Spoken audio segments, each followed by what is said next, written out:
안녕하세요 여러분. 오늘은 여러분을 인공지능의 세계로 안내할 텐서플로우 건축가 가이드 시간을 준비했습니다. 우리가 건물을 지을 때 설계도가 필요하듯이 딥러닝 모델을 만들 때도 정교한 설계와 건축 과정이 필요한데요.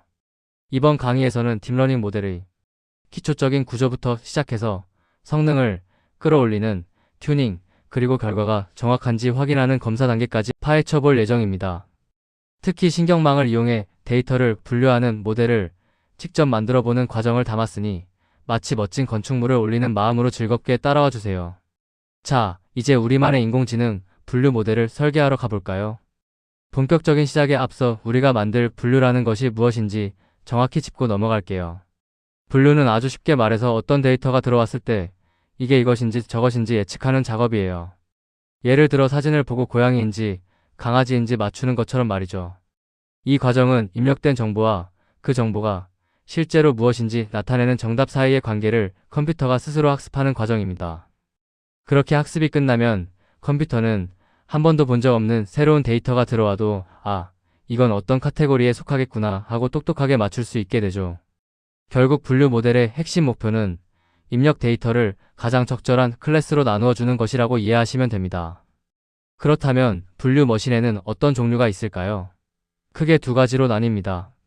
첫 번째는 이진 분류입니다. 이건 딱 두 가지 옵션 중 하나를 선택하는 거예요. 이메일이 스팸일까 아닐까? 혹은 이 환자가 심장병이 있을까 없을까? 처럼 예 아니오로 답할 수 있는 문제들이죠. 두 번째는 다중 클래스 분류입니다. 이건 3개 이상의 옵션 중에서 하나를 고르는 거예요.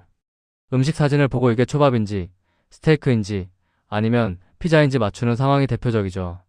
참고로 하나의 데이터에 여러 개의 태그가 붙는 다중 레이블 분류라는 것도 있지만 오늘은 이 두 가지 기본 분류에 집중해서 배워보도록 하겠습니다. 이제 재료를 준비해 볼까요? 우리가 다룰 신경망은 사실 눈이 없어서 이미지를 직접 볼 수 없어요. 대신 숫자를 아주 잘 다루죠. 그래서 모든 데이터는 텐서라고 부르는 숫자 형태로 변환해야 합니다. 이미지는 픽셀이라는 아주 작은 점들로 이루어져 있는데 각 점의 밝기나 색상을 0에서 255 사이의 숫자로 인코딩해서 컴퓨터에게 전달합니다. 여기서 꿀팁 하나. 학습을 더 효율적으로 하려면 이 255가지의 숫자들을 0과 1 사이의 값으로 작게 줄여주는 정교화 과정을 거치는 것이 좋습니다. 이렇게 데이터를 예쁘게 깎고 다듬어야 우리 신경망이 더 빠르고 정확하게 공부할 수 있거든요. 모델을 설계할 때 가장 중요한 것은 바로 규격을 맞추는 일입니다. 들어오는 문의 크기와 나가는 문의 크기를 정해줘야 하는데요. 먼저 입력 형태를 볼까요? 예를 들어 224 곱하기 224 픽셀의 컬러 이미지라면 한 번에 처리할 묶음 크기인 배치 사이즈와 가로, 세로, 그리고 색상 채널인 3을 포함한 형태를 가집니다. 반대로 출력 형태는 우리가 예측하려는 클래스의 개수와 같아야 해요. 만약 음식 종류 3개를 맞추는 모델이라면 출력 형태는 3이 되어야 하죠. 이렇게 입력과 출력의 형태를 정확히 맞추는 것이 딥러닝 모델 구축의 첫 단추이자 가장 중요한 핵심입니다. 컴퓨터는 스테이크라는 글자 자체를 이해하지 못해요. 그래서 정답지인 레이블도 숫자로 바꿔줘야 하는데 이때 사용하는 방식이 바로 원한 인코딩입니다. 이름처럼 단 하나만 뜨겁게 1로 만든다는 뜻이에요. 만약 우리가 초밥, 스테이크, 피자를 분류한다면 스테이크가 정답일 경우 스테이크에 해당하는 두 번째 자리만 1로 표시하고 나머지는 0으로 채운 리스트를 만드는 거죠. 즉 스테이크는 0, 1, 0이라는 숫자로 변신하게 됩니다. 이렇게 하면 컴퓨터는 두 번째 항목이 정답이구나 하고 명확하게 이해할 수 있게 됩니다. 참 명쾌한 방법이죠. 자, 이제 본격적으로 모델을 조립해 봅시다. 텐서플로우에서 모델을 만드는 표준 워크플로우는 딱 4단계만 기억하면 됩니다. 첫째, 모델 구조 정의. 어떤 층을 쌓을지 설계하는 단계입니다. 둘째, 규칙 설정인 컴파일. 모델이 얼마나 틀렸는지 측정할 손실 함수와 어떻게 수정할지 결정하는 옵티마이저를 정합니다. 셋째, 패턴 학습인 핏. 데이터를 실제로 주입해서 공부를 시키는 과정이죠. 마지막 넷째, 성능 평가인 에밸루에이트. 우리 모델이 얼마나 똑똑해졌는지 시험을 치르는 단계입니다. 이 4단계 조립 라인은 어떤 모델을 만들든 항상 반복되는 마법의 주문이니까 꼭 머릿속에 저장해 두세요. 첫 번째 단계인 모델 생성을 자세히 살펴볼까요? 우리는 tf.keras.sequential이라는 도구를 사용해서 층을 순서대로 쌓을 거예요. 가장 먼저 데이터가 들어오는 입구인 입력층이 있습니다. 여기서는 2차원 이미지를 1차원으로 쫙 펴주는 플래튼 층을 주로 사용하죠. 그 다음은 핵심 두뇌 역할을 하는 은닉층입니다. 댄스층이라고도 하는데 여기서 데이터의 복잡한 패턴을 학습합니다. 마지막은 최종 예측을 내놓는 출구인 출력층이에요. 우리가 분류할 클래스 개수만큼의 노드를 배치해서 정답을 고르게 하죠. 이렇게 층을 하나하나 쌓아 올리면 우리만의 인공지능 건축물이 완성됩니다. 설계도를 그렸으니 이제 모델이 공부할 규칙을 정해줄 차례예요. 바로 컴파일 단계입니다. 여기에는 세 가지 핵심 요소가 들어가요. 첫째는 손실 함수입니다. 모델의 예측이 실제 정답과 얼마나 틀렸는지 점수를 매기는 거예요. 틀린 점수가 높을수록 모델은 반성해야겠죠? 둘째는 옵티마이저입니다. 손실 점수를 줄이기 위해 모델의 내부 부품들을 어떻게 수정할지 결정하는 해결사예요. 보통 아담이라는 친구를 많이 씁니다. 마지막은 지표입니다. 우리가 보기 편하게 모델의 실력을 측정하는 기준인데 주로 전체 중 몇 개를 맞췄는지를 나타내는 정확도를 사용합니다. 이 규칙들이 잘 정해져야 모델이 길을 잃지 않고 제대로 학습할 수 있습니다. 이제 드디어 공부를 시작합니다. 모델.fit 함수를 호출하면 학습이 진행되는데요. 이때 중요한 개념이 에포크입니다. 에포크는 준비한 전체 데이터셋을 총 몇 번 반복해서 공부할지를 정하는 숫자예요. 에포크가 반복될수록 모델은 아, 이게 정답이구나 하고 깨달음을 얻으면서 손실은 줄이고 정확도는 높이는 방향으로 스스로를 정교하게 조정해 나갑니다. 마치 시험 공부를 여러 번 반복해서 교과서 내용을 통째로 외우는 과정과 비슷하다고 생각하시면 돼요. 그래프에서 손실이 바닥을 향하고 정확도가 하늘을 찌를 때의 그 쾌감, 여러분도 곧 느끼실 수 있을 거예요. 그런데 여러분, 세상 일이 그렇게 단순하지 않죠? 단순한 직선 하나로는 복잡한 세상을 분류할 수 없습니다. 이걸 선형 모델의 한계라고 해요. 우리가 다루는 이미지나 자연어 데이터는 대부분 아주 복잡하게 얽혀있는 비선형 데이터입니다. 직선만으로는 절대 원을 그릴 수 없는 것과 마찬가지죠. 그래서 우리 모델에게는 딱딱한 직선을 부드럽게 구부릴 수 있는 특별한 힘이 필요합니다. 복잡한 경계선을 만들어서 데이터를 정확하게 갈라놓을 수 있는 능력, 그게 바로 딥러닝이 강력한 이유이기도 하죠. 그 비밀 병기를 다음 페이지에서 바로 공개할게요. 직선을 구부리는 그 비밀 병기, 바로 활성화 함수입니다. 모델의 각 층 사이에 이 함수를 넣어주면 신경망의 비선 형성이라는 마법이 추가됩니다. 가장 대표적인 게 렐로 함수인데요.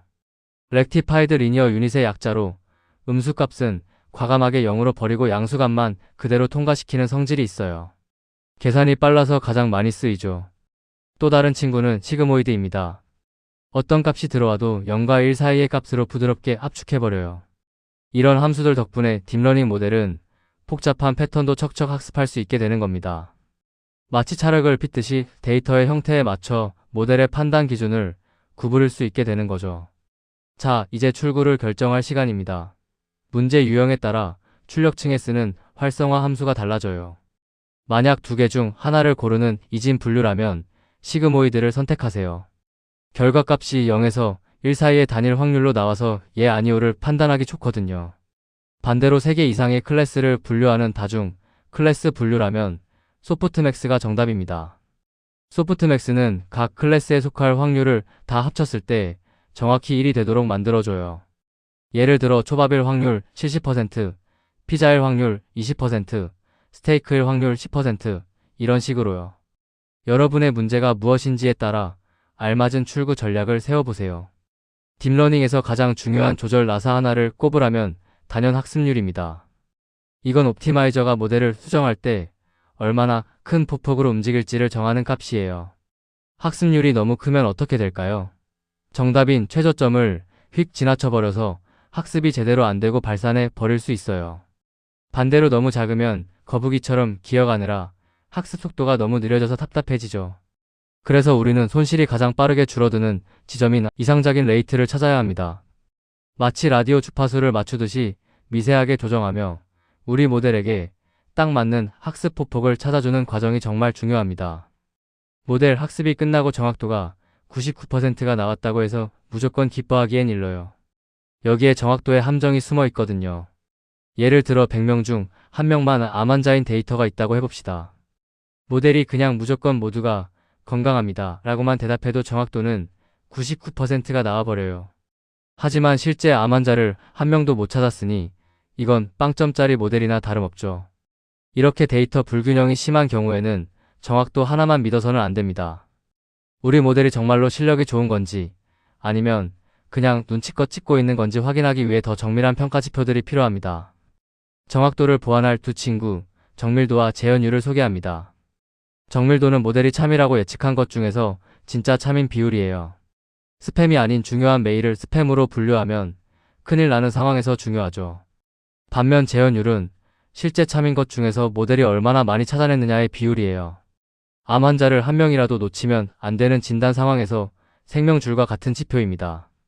보통 이 둘은 하나가 높으면 하나가 낮아지는 관계인데 이 둘의 균형을 아름답게 맞춘 조합 평균값이 바로 F1 스코어입니다. 균형 잡힌 최고의 모델을 원하신다면 F1 스코어를 꼭 확인하세요. 우리 모델이 정확히 어디서 헷갈리고 있는지 한눈에 보고 싶다면 혼동 행렬을 그려보세요. 이건 모델의 성적표와 같은데 어떤 클래스를 어떤 클래스로 잘못 예측했는지 시각적으로 낱낱이 보여줍니다.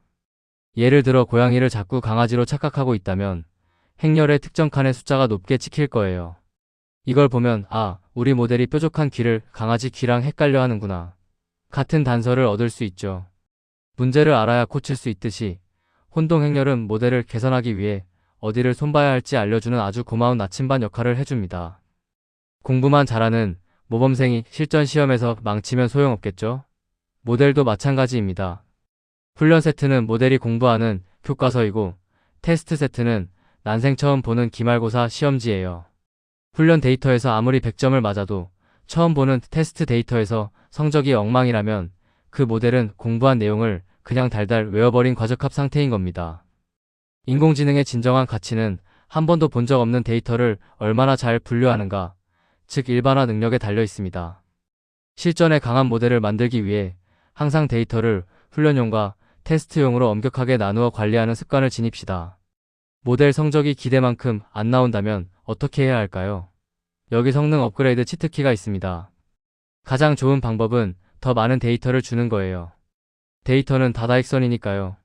두 번째는 모델을 더 복잡하게 만드는 겁니다. 층을 더 쌓거나 은닉 유닛수를 늘려보세요. 세 번째는 학습 시간을 늘려주는 것, 즉 에포크를 높이는 방법입니다. 하지만 가장 효과적이면서도 세심하게 조절해야 할 것은 바로 학습률 조정입니다. 폭폭을 조금만 바꿔도 모델의 운명이 달라질 수 있거든요. 이 여러 가지 옵션들을 하나씩 시도해보며 모델이 조금씩 똑똑해지는 과정을 지켜보는 것, 그게 바로 딥러닝의 묘미 아닐까요? 지금까지 배운 내용을 한 장의 요약 노트로 정리해드릴 겸 이진 분류를 할 때는 출력층 활성화 함수로 시그모이드를, 손실 함수로는 바이너리 크로스 엔트로피를 사용하세요. 출력 형태는 딱 1이면 됩니다. 반면 다중 분류를 할 때는 소프트맥스 함수와 카테고리컬, 크로스 엔트로피, 손실 함수를 짝꿍으로 묶어주세요. 이때 출력 형태는 우리가 분류할 클래스의 총 개수와 같아야 합니다. 이 설정 값들은 딥러닝 건축가라면 자다가도 벌떡 일어날 만큼 익숙해져야 하는 기본 중의 기본이니 이 표를 꼭 캡처해서 마음속에 저장해 두시길 바랍니다. 마지막으로 제가 꼭 드리고 싶은 말씀은 실험 정신입니다. 완벽한 모델은 절대로 단 한 번에 만들어지지 않아요. 세계적인 데이터 과학자들도 수백 번, 수천 번의 시행착오를 겪는답니다. 데이터를 바꿔보고 모델 구조를 비틀어보고 하이퍼 파라미터를 세밀하게 조정하면서 우리 모델에게 최적의 조합을 찾아주는 과정 자체가 바로 학습입니다. 실패를 두려워하지 말고 여러분만의 멋진 인공지능 건축물을 완성해보세요. 여러분의 끊임없는 실험을 제가 진심으로 응원하겠습니다. 오늘 강의가 유익했기를 기대하며 다음 시간에도 또 만나요. 감사합니다.